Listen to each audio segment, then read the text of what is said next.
Remember? Ghost scriptures and problem I love scriptures. that one. And today's the test. Today's the test. What is it? Okay? All right. Brother Bill, Yeah. you're on the spot. What's a ghost scripture? What? What's a ghost scripture? That is a scripture that's not in the Bible. All It's right. been added Scripture's not after in the the Bible. It's original been Bible. added much later. Too late to be in the Bible, but they're in King James Version, basically. All right. What is a problem scripture? No problem. Anything talks about women. What? Isha? How do you say woman in Hebrew? Tisha. Isha. Isha. All right. Isha. All right. How many books are there in the Bible? 66. Shiloshim Shishi. Shiloshim. 66. I'm gonna All do right. that one. Shiloshim Shishi. Can you remember that now? Shiloshim. Shiloshim Shishi. I remember that. All right, 66. All right.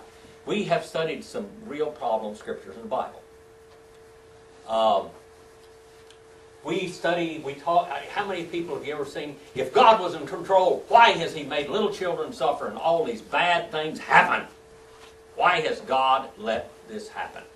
I hate God. You know, people will say, I hate God. I hate a God that would allow all this stuff going on.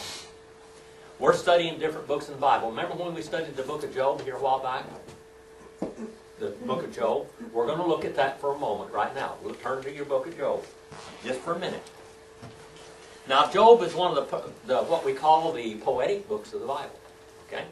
It's one of the poetic books of the Bible. It is a masterful poem. Is what it is. It's a masterful poem. Some people have said it is one of the greatest books ever written by a human. Now, that's almost right. But it was not the human author.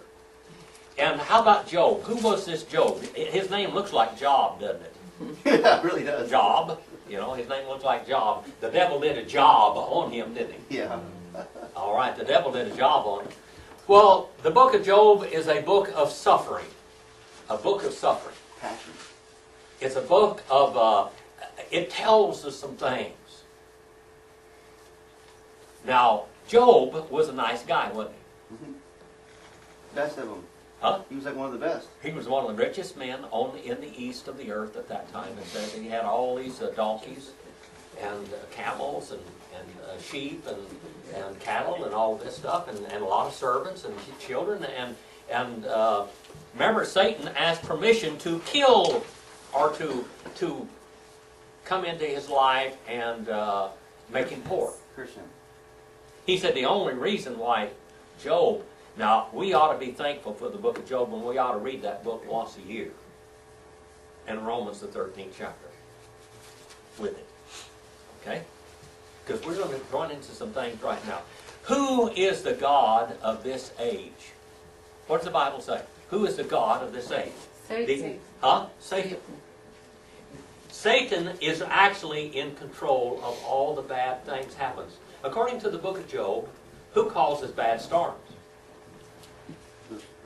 Lucifer. Satan. Who causes all death and disease? Lucifer. All right, just think about that. Who, according to the book of Daniel, who is behind every government? The devil. Okay? We're going to see some things, and it looks like a oxymoron, or sometimes it looks like a contradiction in the Bible. We've been studying scriptures like that. We studied Acts 2:38, didn't we? Mm-hmm. And 1 John 5 and 7. We studied several scriptures where we'd have problems, and we're going to study one today also. Now, I'm going to lead you into the New Testament today in a New Testament problem scripture. Okay? But we're going to start out in the book of Job because the book of Job explains the 13th verse 1. My camera is giving me trouble this morning. Well, you know, Jim. I have to go rattle that out again. Let me go on just a little bit, Bill. The book of Job. Now, the book of Job, we see... Now, Job did not have the benefit of chapter 1 in the book of Job. Do you know that? We don't know who wrote the book of Job, but the book of Job is one of the oldest, probably the oldest book in the Bible. It goes back to over 2000 BC. It may have been back in the days of Abraham, or it could be back even That Job could have been Joktan in the Bible, some people think. That's, Noah's 3 sons and his grandsons and everything. Real way, way back there. It could even go back to the days when Noah lived. That's how old the book of Job is. It can go way, way back. But in the book of Job, we see the problem of suffering in the old devil's world. We live here in the church age, don't we? All right? Now, God has a kingdom on earth. Did you know that? Always. Always God has a kingdom on earth, and it's really going. Many people say that God postponed his kingdom, but he did not. Back here, God's kingdom on earth was with Adam, wasn't it? He was the administrator of God's kingdom on the earth. And well, he blew it and threw it away and then gave the title deed to the earth, the administration of the physical world outside of God's little simple kingdom on earth. There is a kingdom of Satan and there's a kingdom of God, always coexisting. Okay? We have the age of conscience, all right? Do good and offer a blood sacrifice, but there was wickedness and failure and judgment, the universal flood. Then we have Noah. Noah was the administrator of God's kingdom. But were there bad people outside of Noah's administration? Well, of course. What happened? We have Nimrod and his bunch. And then we have the division of the earth. We have the separation of the continents. In the days of Peleg, God divided the earth. Peleg means divided. And that's when the languages are all confused. And this is the origin of all races. Okay? Now, outside of God's kingdom now, God had a kingdom. He had an administrator in the kingdom always. We come up here to Moses. What does Moses mean? Drawn out of? To draw out. To draw out. Okay? That's what Moses means, to draw out. Now, God had allowed, he actually got his people down into Egypt by Joseph, didn't he? Joseph. All right? He went down into Egypt. He had them go down into Egypt, the Egyptian bondage. And Egypt is a type of what in the Bible? Type of the world. Type of the world. World. Just think about the world. Cosmos, Hashemayim, the whole order of things here on this earth. All right? He was down there, and then they went into bondage. And then God said, and he told Abraham. He even told Noah that this was going to happen. Did you know that? God foresaw, even in Noah, he saw this. He said, I'm going to take you out with a great hand. And here we have God fighting the forces of the earth. He has a spiritual kingdom in the earth. The spiritual kingdom was Israel. It was Noah's family one time. And then we have Moses. He took him out of Egypt with all the 10 plagues. And by the way, if you look at those 10 plagues, you'll also see those 10 plagues repeated in what book? In the New Testament. Oh, it's in the Deuteronomy? Oh, In the New Testament. Deuteronomy is the second law. Oh, well, you asked what you asked. In the New Testament, we see the plagues of Egypt reproduced in the New Testament times. Revelation. In the book of Revelation. Thank you. Get an A+. All right. We're going to have that's going to happen over here. Okay. Again, the plagues upon the earth. Well, God used Moses to draw Israel out of Egypt and then put them back into the land of Canaan. The land of Canaan, or Canaan as we pronounce it today, is Canaan in Hebrew. The lowlander. All right. They were going to go into the land of Canaan. Well, in the land of Canaan, finally, he set up a kingdom with a king, which was who? Who was God's king? God was always going to give Israel a king. Did you know that? David. David was going to be the king. God was going to raise David up to be the king, but they wanted a king, and they asked for a king, and what was his name? Saul. Saul. Saul means you asked for it, and they got it. Beware of what you ask for, you must. That's right. Wow. All right. Saul means asked for, and by the way, the word Sheol,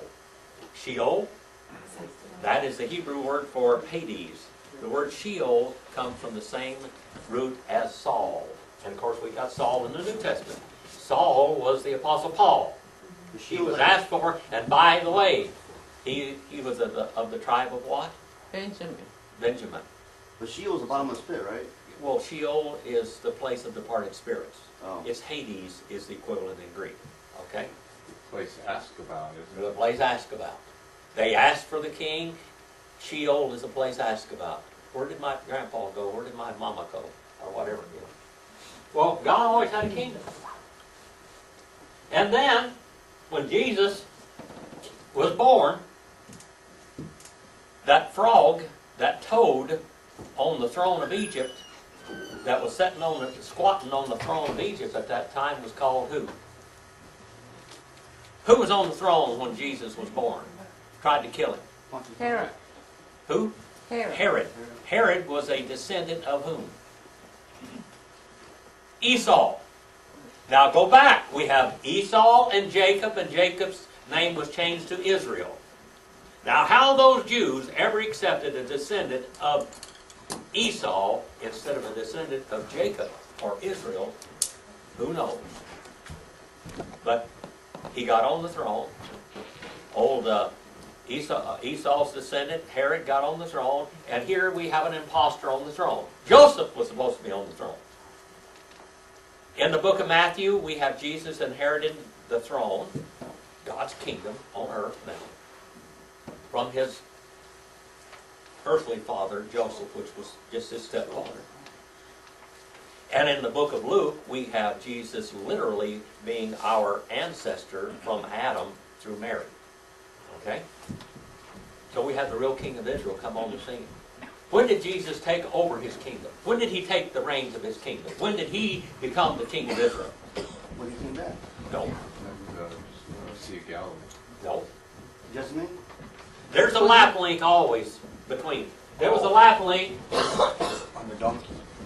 The triumphant. That's right. The triumphant On the entry. donkey. The When he triumphant rode entry. into the triumphant entry, he took the reins of the kingdom. And here was the king of Israel. He told them they were bankrupt. That's when he turned their benches over and whipped them publicly. That's an old term. It means bankrupt. Dishonest. He said, you're bankrupt. You're dishonest. I'm taking my king from you. You've made my house a den of thieves and robbers. All right? And he took over his kingdom. And he's had a hold of it ever since. Now he was going, there's a lap link. Right now we're in a lap link. We're going to go over to Romans 13th chapter in just a couple of minutes. Okay? But I had to set you up for this. We're studying, looking at the book of Job. We're understanding suffering, human suffering, and what's going on in the world. Who's responsible for all the suffering and all the disease and everything else in the world today? Yes, the devil. The temporary overseer, the old rascal. And the book of Daniel tells you that he is behind every government on this earth, including the one we live in. Oh, that's easy to see. Okay, I mean, just hold on now. You can't see that. I mean, Now just hold on. Hold on, Bill. it's like Satan himself runs this place. There's a lap link between the law and the cross, where the church age was. Jesus had already called out his church before, The ecclesia. but he called out the ecclesia before the day of Pentecost. Now here's our lap link. He'd already called out the church to be administrators in his kingdom before he died on the cross. They even had a treasurer. They had apostles. The first gift placed in the church was apostles. They had all of this. They even had the Lord's Supper before the cross. Okay? They baptized before the cross. Okay? Now, we have a lap link. There's a changeover. There's a changing of the guard. Handing over the baton. Israel was still the administrators of God's kingdom, and Jesus said they were bankrupt, corrupt, and he took it from them, and his kingdom lives within a kingdom. God's kingdom is a kingdom within a kingdom. Okay? Right here, Israel was still in charge, and then we have the Messiah king come on, and he was circumcised. He went through all the rituals and everything that Israel did. And he obeyed them. He even paid his taxes. All right? Can you imagine paying your taxes and the money that he tithed to those corrupt individuals? That make you feel better? All right? And here we have the church age. Now, at the end of the church age, we find out Israel is going to stick its little ugly head back up. We know that. Is that happening already? Why? Where is all the world centered right now? Their eyeballs are on what? The Middle Israel? East. Israel. The Middle East. So what peace there, huh? I'm trying to get it. Shalom. And Randy C. Phillips movie, you know. Shalom is what? Peace? Peace. Equivalent of that. is Agreement, Greek it's an Randy C. agreement of Phillips peace, though. movie. Huh? It's an agreement of peace. Yeah, it's an agreement. It's a contract. And you can't have peace until you've got a contract. We find out that the false Messiah is going to be over the Western nations, which we're part of. Swallow that bitter pill. We're part of it. We're part of that bad. Russia is not over, the Antichrist is not over Russia. The Antichrist is not over China. It's not over the Muslim nations. There's no good in it. No! He's not going to be over them. He's going to be over the Western nations, which we're part of. That's because we still believe. He's But not just think about it for a while. He's not the Now, places that let's don't think believe. about it, okay? Now go back to the book of Job. All right, now here we go. We were a lap link here. We're a lap link here. Back to the book of Job. Satan is accountable to God, isn't he? Now he's on a chain. He's on what we call, in the book of Job, we find out that when God allowed Satan to touch Job, he touched his material wealth, didn't he? And then what did he touch? His family. He killed them all. Satan is a god over death, okay, so to speak. But God allowed it to happen, allowed him to go so far. All right, then what else happened? In the story of Job? His health. Is that what he's asking? Satan struck Job's health, He got boiled. physical health. Yeah, he got Okay? boiled. Hung His on. physical health. Now, in the book of Job, this is going to open up the New Testament for us. Satan is accountable to God, but he is in control of the forces in this world today. In the book of Daniel, he talks about the angels. Angels were over. Between every physical thing in this world, there's angelic forces and demonic forces behind it. All right? Man is a triune. He is body, he is mind, which is soul, and he is spirit. Now, when we're born into this world, we have the spirit of rebellion in us. When we're born again, God zaps that spirit out and puts his spirit in us. And we're indwelt and we're marked and branded for the resurrection. Eddie Jean, that's beautiful because you know you're his forever. Brother Bill, you have security of the believer because you're his. He is going to redeem you. He's even going to resurrect you. But you still have the mind and you have the body in the world. Okay? Now, angels. There's an order of angels. There's angels over the physical world, material. Who is that? Lucifer. Lucifer.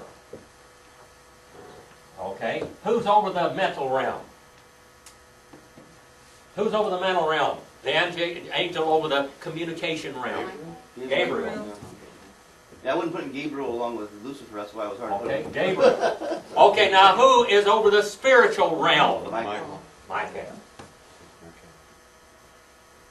All right, there we have it. We have a triune. We have a trinity of it, don't we? Here, God is a trinity. He's triune. He's not three gods, by the way. He's triune. Okay. We are triune.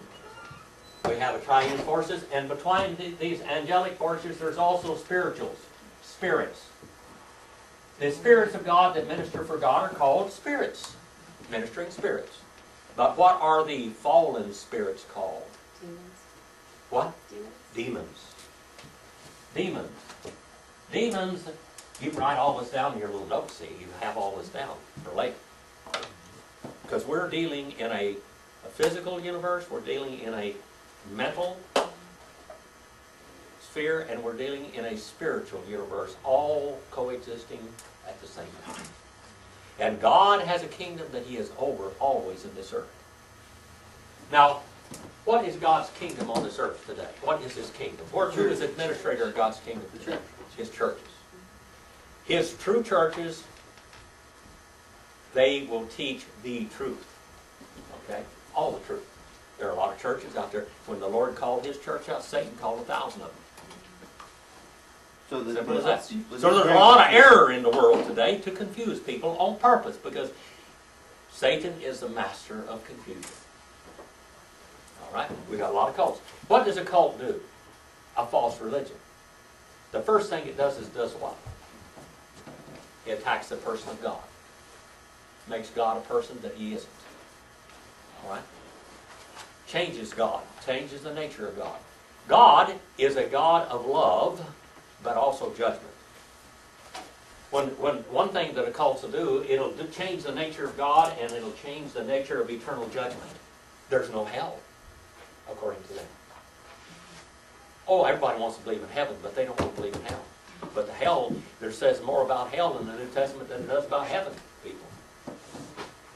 Well, they attack the person of God. So now we got confusion out in the world too, don't we? All right. Satan's dark mind is always open. It's an open book to God. He knows what he's going to do. That's how come we can write history before it happens. Through the Bible. God is omniscient. Satan is not. Okay? Satan is behind all of the evils and the curses on this earth. Okay? Satan can do nothing without divine permission. Why is God allowing him to do this today? Because what Adam did in the Garden of Eden, he handed it over to him. Jesus came back, and the first time he came back, he had to suffer and die because of Adam's curse. But when he comes back again, he's going to set up his glorious kingdom. But in the meanwhile, he's got a little spiritual kingdom existing in the world with a great mass of evil around it. And God just allows this to happen, okay? Think about it. God's eyes are always on his. Yeah, but really, One little boy asked his daddy, is God really omniscient? Is he really does he really know everything, Daddy? And he said, yeah. He said he loves you so much he can't take his eyes off of you. That's beautiful. Brother Brett. some people don't understand the choice part, you know, like The what? the choice, Yes. how there's choices to be made, Yeah. and how like they think God's actually telling them what to do in their choices, but really He just knows your overall choices. They think they're actually like sending a message to Him, like they think that they're living their life because they're in God's plan, right? We're going to go into You know what I'm that talking about a just little a minute. Just hold on. We're not getting Bill. Now you've been having a question all this time. Yeah, when I read the book, correct me if I'm wrong, Jim, because I don't know. You know how my mind works. My idea of the book of Job is the reason that the devil wanted to do these things, and God allowed it. See, the devil couldn't see into Job's heart to see what it was. But God did. God could see into his heart to know he was And he knew the beginning from the end. Satan thought he could insult God. See, the devil And he can't used- see in there, but one thing I've noticed in the Bible, whenever the devil's involved, it's always physical.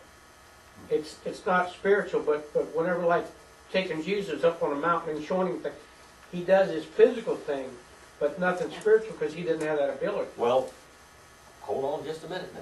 Because the Lord's ahead of him, because He's Here not we telling are. We have man as triune. The angelic and demons are triune, and they are physical. They are spiritual. Who do you think?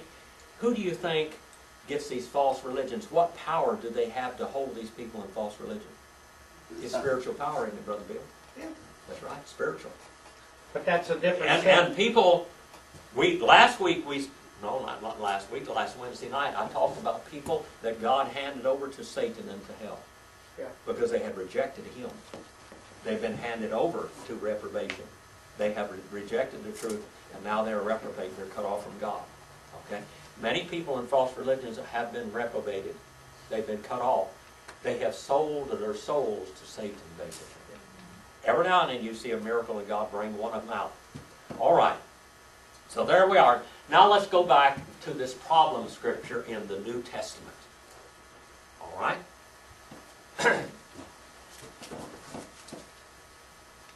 Romans 13 and verse 1. Romans 13 and verse 1. And then we're going to go back to the Psalms and the poetical books, and we're going to cover them in the Old Testament. Probably not today, but we're working on it. All right? And of course, Job is one of those, what we call poetical books. Romans 13 and verse 1. Let's see. Dr. John, are you there? Yes, sir. All right. Though I speak with the tongues of men. No, Romans 13 and verse 1. That's Corinthians. First Corinthians. Guess I'm not there. Yeah. Mike, there. Betty, are you there? Yes. Can you read that real loud for me? Let every soul be subject unto the higher powers, for there is no power but of God, and the powers that be are ordained of God. All right. Now that's really weird. That's talking about all governments. God, now, let every person be subjection to the governmental authorities. For there is no authority except from God, and those which exist are established by God. Okay? That's a pretty flat statement, isn't it? Now, let's go back to the period of time when Paul was writing this, and he's writing to the church at Rome, one of the most wicked empires in the world at that time. Corruption. Corruption. Total corruption. All right? Total corruption. They ended up finally chopping Paul's head off. Paul was lucky because he's a Roman citizen because he got his head chopped off. Otherwise, they would have crucified him on a cross. The Roman government ended up killing almost all of the apostles except for John. Did you know that? This is the government that's set up by God. God is allowing it. What did God allow? Matthew 28, 18 through 20. Let's go look at that for just a moment. There's a misnomer there to begin with, right off the bat. Matthew 28, 18 through 20. Why did God allow that Roman government to come into power? First of all, what did the Roman government do? They called Joseph and Mary to go to Bethlehem, didn't they? So Jesus could be born in the right place at the right time. Who ordered that? The Roman government. Who was over the nation of Israel at that time? Who even helped set up Herod, the impostor on the throne of Israel? I don't know, Pharisees. That's right. As a Roman government. Okay. Let's go on. Matthew 28, 18. Sister Andina. All authority has been given to me in heaven and on earth. Go therefore and make disciples. Okay, now there's a problem there with that right there. It doesn't say go therefore, does it? In the original language. In the original language it said you're going to be scattered out. You will be scattered.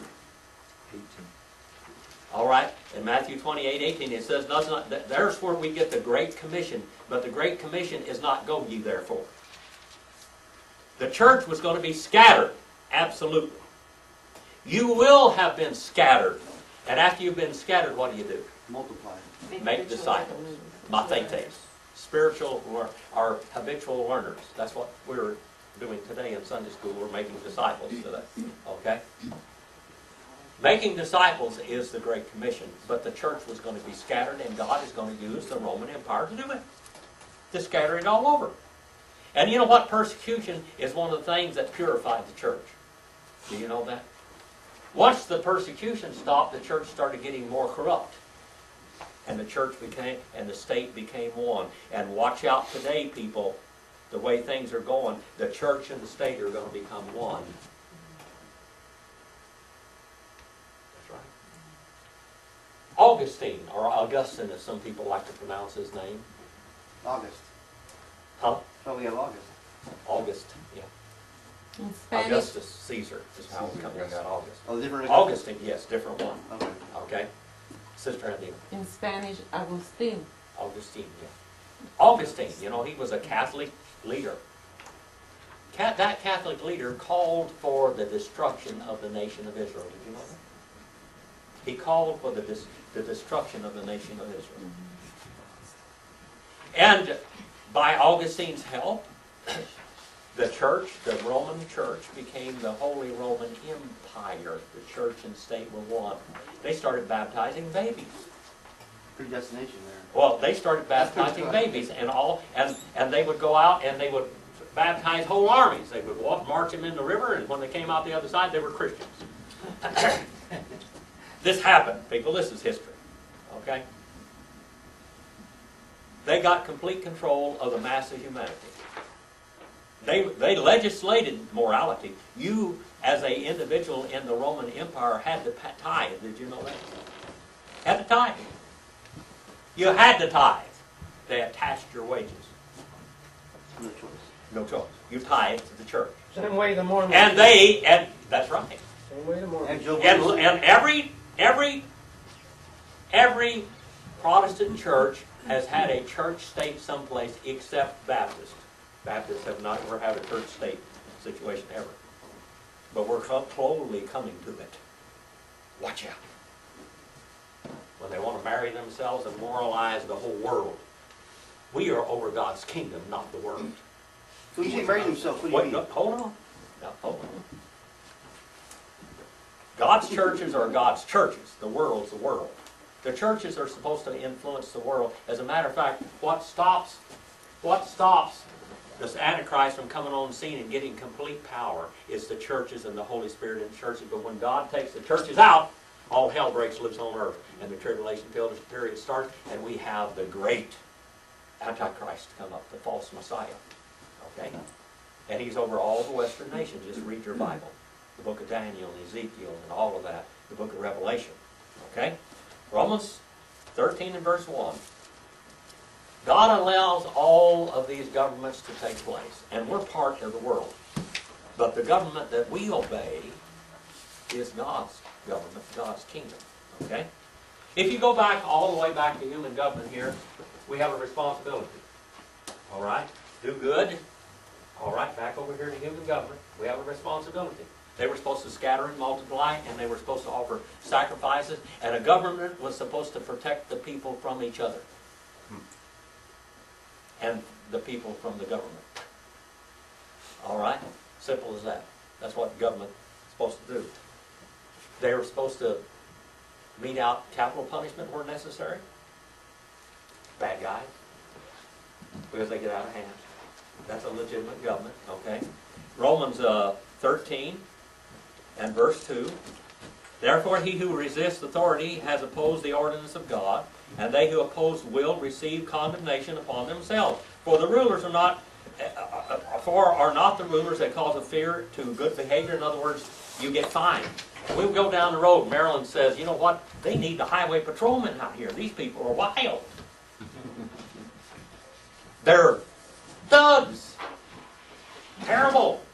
We need this. We have to have law enforcement though. Because people are wild. Rulers are not rulers to cause the fear for good behavior, but for evil. Do you have no fear of authority? Do what is good, and you will have praise for the same.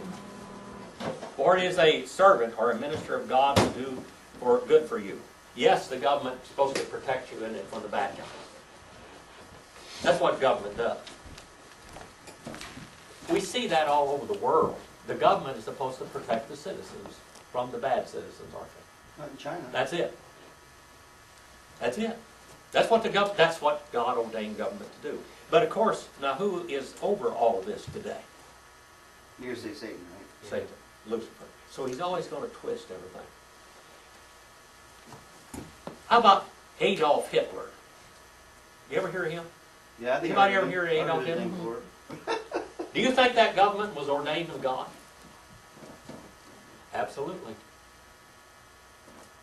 Boy, how spit, you know? Yuck. Yes, it was. Everybody that won the election got put Augustine called for the destruction of the Jewish people in the 4th century. Martin Luther, which the state church was, where is the Lutherans, the state church? If you get married in that nation, you have to pay tithes. If you get married in church, in what nation? Germany. If you get married in Germany, you have to pay tithes.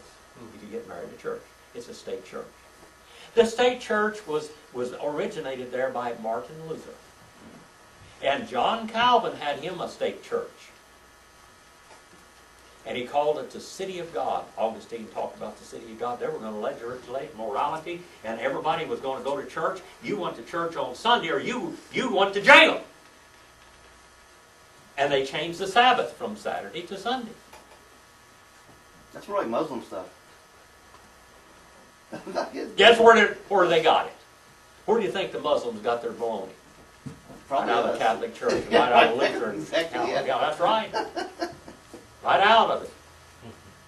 We have the Holy Roman Empire and we have the Holy Roman Crusades, where they fought between the Muslims and the Christians, so-called. They weren't Christians at all. But they went back and forth, fighting over the Middle East, back and forth, back and forth.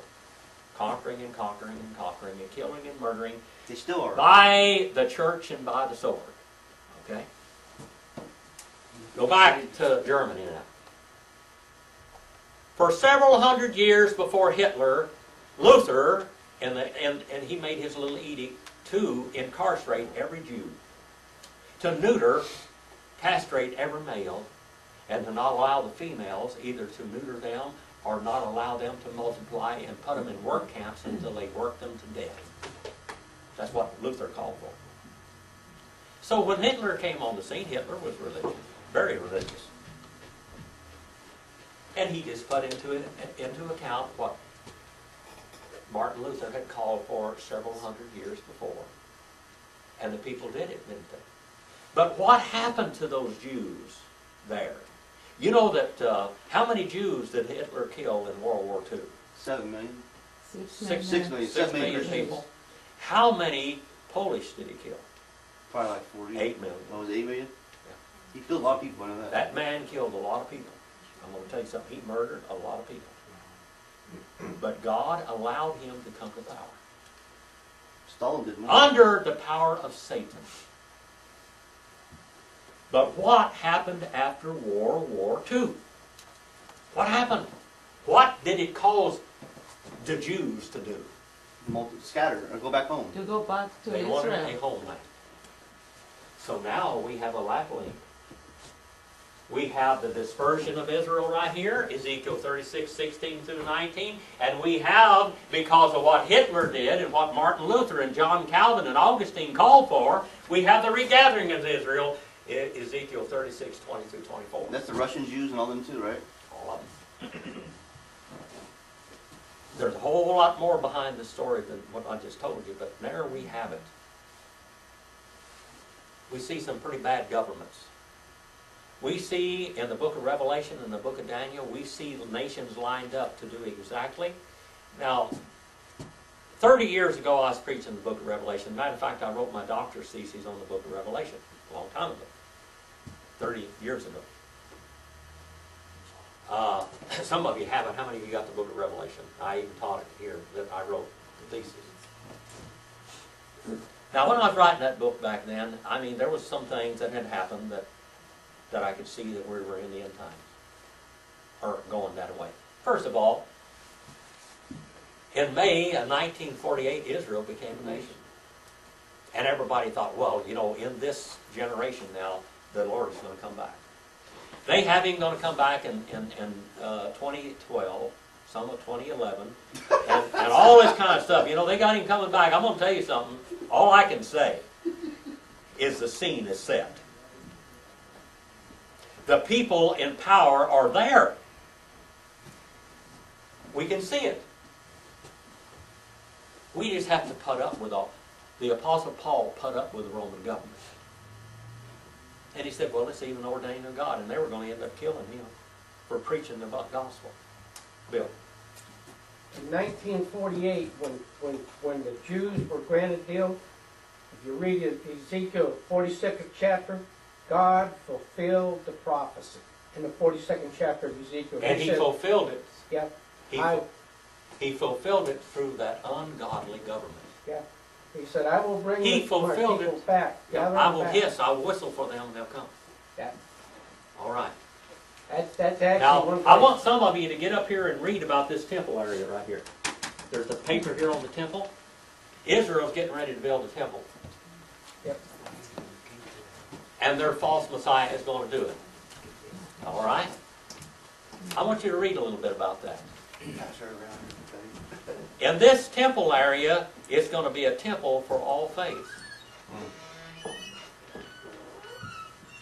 Watch out. Who has paid for that temple? We for did. the Antichrist. I thought we did. See, at the beginning, rebuild the separate. Evangelical churches were tied into the Antichrist today. Watch out what you do. Just think about it just a little bit. But Temple Institute, it says. to all be the glory. To God be the glory in all of it, no matter what. No matter what. To God be the glory. When I see all this coming about, when I see all the corruption in the world today, I can look back, you know, I used to teach Western civilization and political science and economics and stuff in college. That's what I did. There's nothing new happening.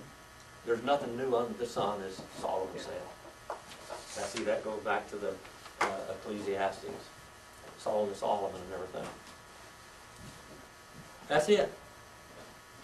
We live in a world that's twisted and messed up, and it's going. And there is nothing happening. There's not one election that God doesn't allow to happen. Everybody is in the power that's supposed to be there to bring about what needs to happen in the last day. There is not one. We are not 1 second behind God's eternal purpose and His unpreventable progress. No way. So no matter what happens around you, smile. No matter. Because in the end time, how bad is the Antichrist going to be? He's going to come in smiling. By the way, the Antichrist is going to be a Jew. They're not going to accept anybody who's not a Jew. It's not going to be Obama. It's not going to be. No, right. It's not going to be George Bush. Right. It's going to be some Jew. Okay? Gotta be a Jew. It's going to be a Jew. And he is going to be a Jew. And they're going to accept him. He's going to at least have a Jewish mother, I guarantee you that much, because the Jews, they always look at their mamas as that's where the line comes from. Yeah. All right? We see this. Now let's go back to the Song of Solomon, okay? The Song of Solomon. Go back into the Old Testament now. Go back to the Song of Solomon. And let's look at that for just a minute.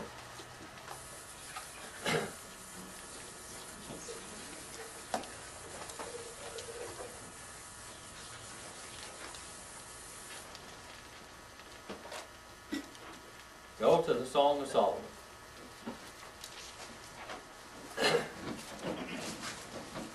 Let's look at it for just a minute. You know, in the book of Job, there's a lot of scientific things written in that book of Job there that no way in the world could Job or anybody known about these things, whoever the writer of the book of Job was. We have 4 friends of Job that were terrible. They weren't his friends at all, were they? Okay? All right. Song of Solomon. The whole book of the Song of Solomon, who is the girl in the book? The Shulamite girl? The Shulamite girl. That's Mrs. Solomon, by the way. The Shulamite. She may have been David's, the beautiful young virgin that they gave to him. Remember the girl that took care of him in his last of his life? And David and Solomon's brother tried to marry her, and he had him killed. All right. Now this girl, the Shulamite girl,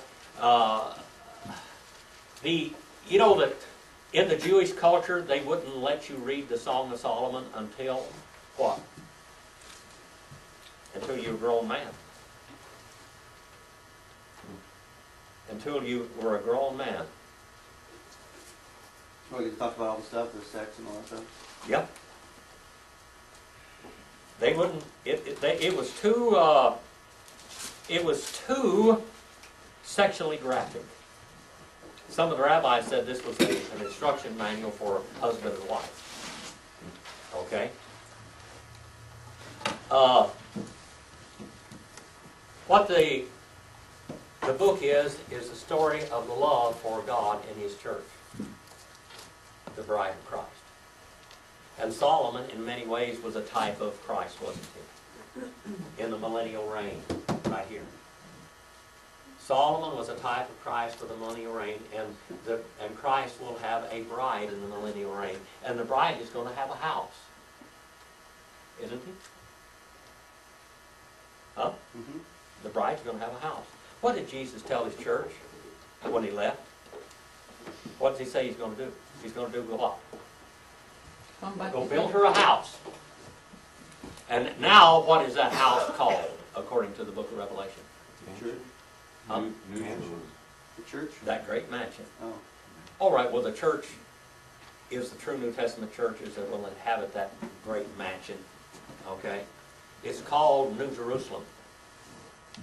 It's called the city foursquare. How big is that city? 15 by 15? 15 by 15 is a perfect square, just like this Holy of Holies was here. And the Holy of Holies in the temple. It's a perfect square. Now, no, hold on, it's 15 square miles, 15 square miles? 1,500 square, Okay, 1,500 miles by 50, well, actually, it's not really 1,500 square. We rounded off to 1,500 square miles. Did you know that?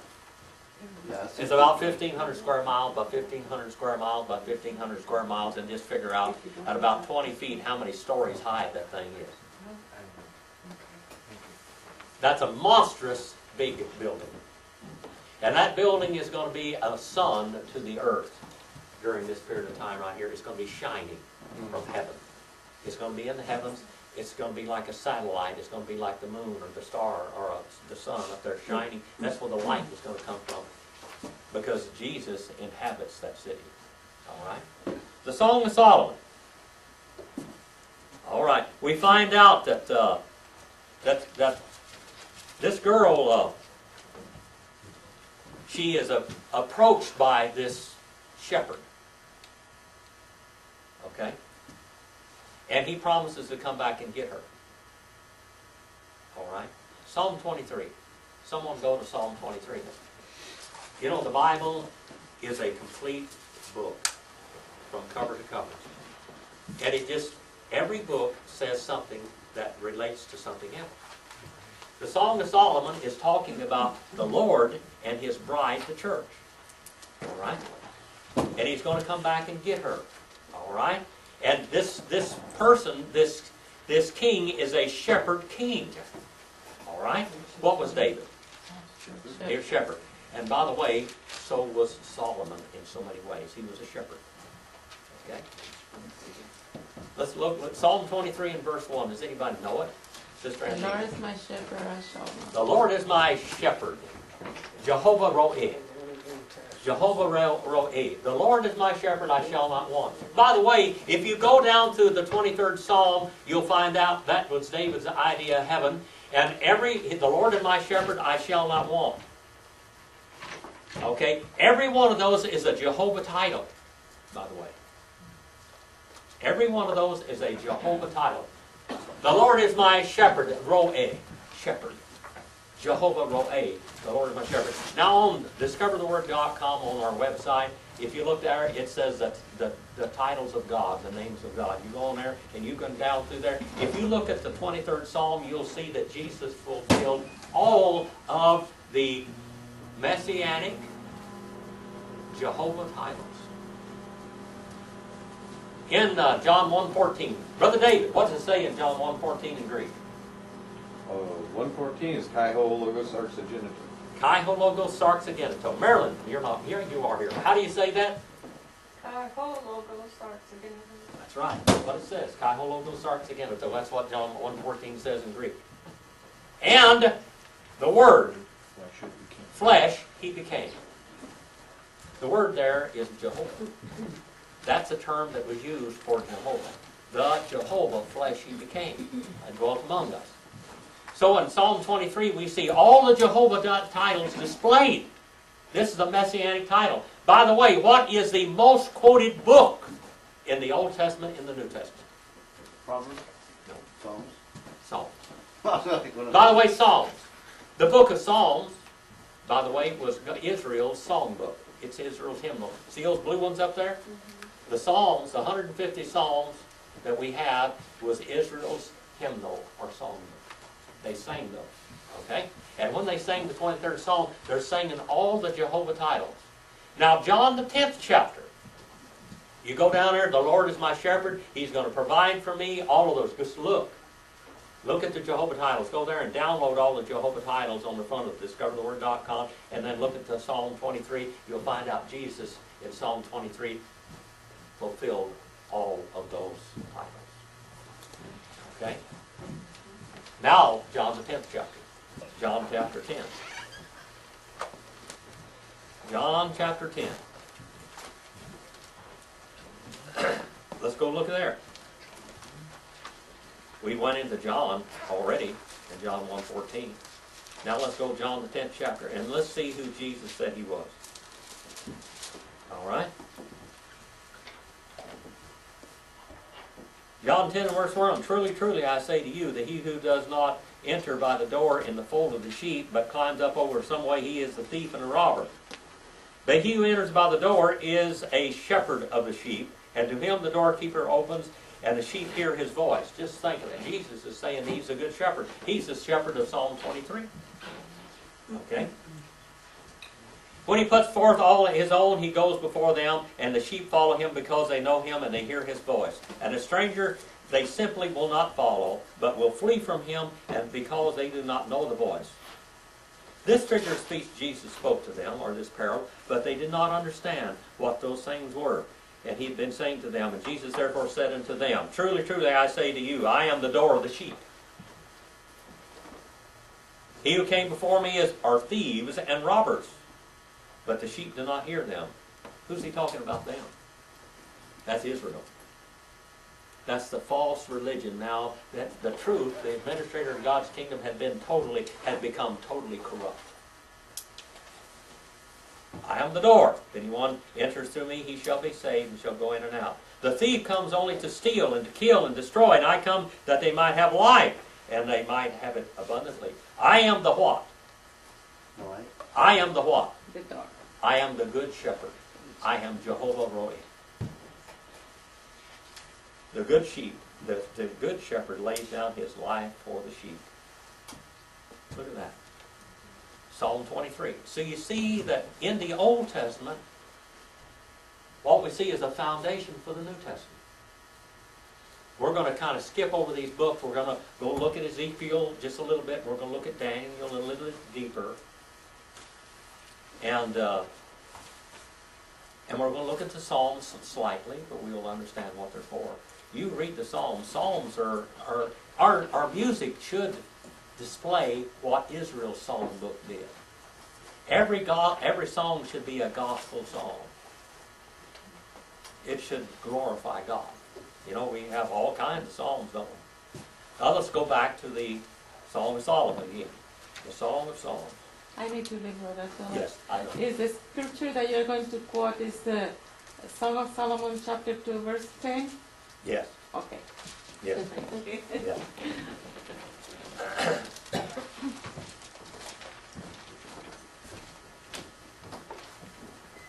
We know who the Good Shepherd is, don't we? We know that. And in this Song of Solomon, we see that the lover speaks to his desire, and if you are yourself, I do not know, most beautiful among women, go forth in the trail of the flock and the pasture your young goats, and by the tents of the shepherd. We have a job to do in this world. But now look, go on down. And verse number 8, and we're going where Sister Andino told us that we were going. Okay. Listen, my beloved, behold, he is coming, climbing the mountains. That's got to be good over there in your translation, Joanne. Ah, I hear him, my lover. Here he comes, leaping on the mountains and bounding over the hills. My lover is like a swift gazelle or a young deer. Look, there he is behind the wall. Now he is looking in through the window, gazing into the room. Verse number 10. My lover said to me, rise up, my beloved, my fair one, and come away, for the winter is past and the rain is over and gone. The flowers are springing up, and the time of the singing birds has come. That's the rapture. Even the cooing of turtle dove. Yeah. The fig trees are budding, the grapevines are in blossom. How delicious they smell. Yes, spring is here. Arise, my beloved, my fair one, and come away. All right. Jesus is calling his lover. His love. That's what's going to happen right here. Look. 1 Thessalonians 4, 16 and 17. The Old Testament is just unfolding. 1 Thessalonians 4, 16 and 17. Are you there? No? All right. Who's there? Anybody? 1 Thessalonians 4, 16 and 17. This is when he calls his church. This is when he calls us up. All we can do is look forward to that. Forget the world, forget what's going on out here, and just look to Jesus. Don't worry about it. Everything's going according to Hoyle. First Thessalonians 4 1 1. Thessalonians 4, 16 and 17 on the chart. If you don't have a chart, get one from me after class. All right? Get one of these charts. I've got some. Benny, do you have one? No. Doris? We'll get one. You can look at that. All of what I've been telling you is right on the chart. I used to teach in front of this chart for 40 years. It's my illustration. That's how so you understand where we are in time and space. Okay. I got it now, Jim. You got it? Okay, Anna. For the Lord himself will come down from heaven with a commanding shout, with the voice of the archangel, and with the trumpet call of God. First the Christians who have died will rise from the graves, and together with them who are still alive and remain on the earth will be caught up in the clouds to meet the Lord in the air. Then we will be with the Lord forever. So encourage each other with these words. That's what we're supposed to encourage each other with. We see a world of sin and corruption, and we see a world just going, like Brother Ferrari used to say in the class, going to the hell in a handbasket. We see it. But as it gets worse and as it gets terrible, look up, for your Redeemer draws nearer. That's all I can say. Look up, for your Redeemer draws nearer. And we look for this. And every child of God that is in the world today, every child of God is indwelt by the Spirit of God. What happened on the day of Pentecost? What happened there? That's when God led his true church, and that leadership would be in that church until the Lord came back for it. All right, the administrator of God's kingdom. So in this Song of Solomon, we see, and by the way, her brothers, this lady, this Shulamite, whoever she was, her brothers mistreated her. And she had to work hard, and she got out and got sunburned and everything. And of course, women back then didn't want to get sun on them at all. They were afraid, it was going to destroy my skin and everything. And they would cover themselves up, but she was out there working so hard that she was sunburned and everything, but she was still beautiful. And Solomon had just seen her as a shepherd. She'd met him out in the field as a shepherd. And when he came back with all of his entourage in glory. When Jesus comes the first time, Kahologos Sarxaganto, and the Word, and Jehovah flesh he became. And he came in riding into Jerusalem on a donkey. Peace. Lowly, riding upon the donkey, the foal of a donkey. Lowly. But I'm going to tell you something. He came in, when he met the Shulamite, he was lowly. He was just the average run-of-the-mill guy. And her brothers would tell her, he's not coming. He's not coming. This guy told you. He lied to you. And how many people in the world today have said so many times, the Lord's not coming. He's not coming back. He's not coming back. They've been talking about the coming of the Lord for 2,000 years. Oh, yes, they have. But I'm going to tell you something. He's coming back. Her brothers taunted her and said, oh, you're a fool for leaving him and all this kind of stuff. And then when he came back on his charger. He came back in his kingly, beautiful clothing. And her brothers were embarrassed. But is that what we're looking forward to do? Thank you for your time and your word, Brother Ben. In my Huh? Bible that I got from you, the Yes. 23rd Psalms is the prettiest I've ever seen. Oh, Can yeah. I read this to them? Yes, go ahead and read it. That's a good way to finish the class. Jehovah is my shepherd, I shall not want. In pastures of tender grass, he maketh me lie down into restful waters. He leadeth me. My life he restoreth. He guideth me in right paths for the sake of his name. Yea, though I walk through a valley, death shadow, I will fear no harm, for thou art with me. Thy rod and thy staff, they comfort me. Thou spreadest before me a table in the face of my adversaries. Thou hast anointed with oil my head, my cup hath runneth over. Surely goodness and loving kindness will pursue me all the days of my life, and I shall dwell in the house of Jehovah evermore. That's the prettiest I've ever read. That's right. And remember this, go back there and read the Jehovah titles and read Psalm 23.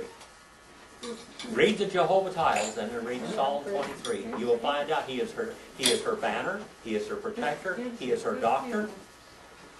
All of these, the Lord our healer, he is this. Psalm 23 is talking about what Jesus did, and he is going to be our banner when he comes back on his white horse from heaven. He's going to come back as a king of glory for his Shulamite. King of Kings. Isn't that beautiful? Hey, Brother David. you get a chance, read 42nd chapter, because in 1948, God made that prophecy come to feet. That's when he said that I will bring my people back together and give them the land of milk and honey. Not for their sake, but for his name's sake, to show that he is God.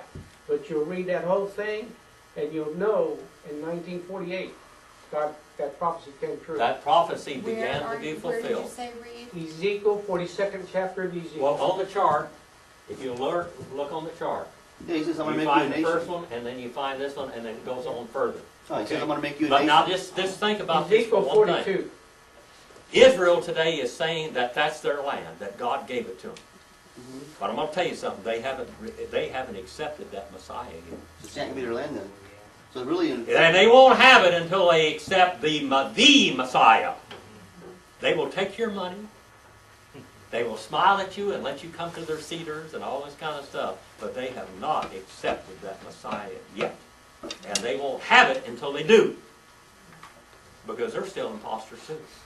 so technically no one owns that place. Technically, God owns it. Right. And he will give it to them when they accept him. He said, when you say, blessed and holy is he that came in the name of the Lord, Baruch Hashem.